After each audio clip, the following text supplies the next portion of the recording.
Alright, so in this video, I'm going to create a program that shows how to create a list with different data types, including numbers, strings, and floats. So first, I made a list named list1 with values 50 with single quotation which is string, then int 30, then another string data type. The average is then 5.5 which is float data type, then 20 with single quotation which is string, then another string, the sum is.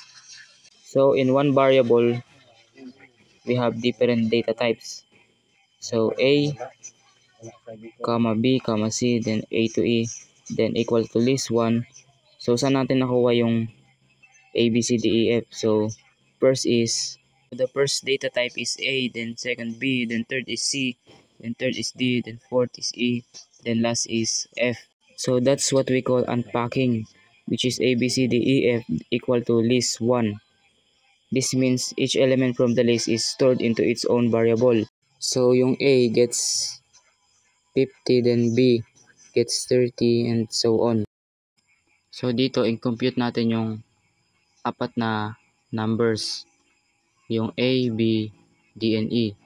So ang gagawin natin is, yung A na string is, gagawin natin siyang float conversion. Then yung B equal float. Typo yung letter B is E. Then sum, kunin natin sum equal A plus B plus D plus E, then average sum divided by 4. Then display natin yung result using F-string formatting. So yung format ni F-string is print F, double quotation, then F inside the curly braces. Then again, inside the curly braces is the sum dot F.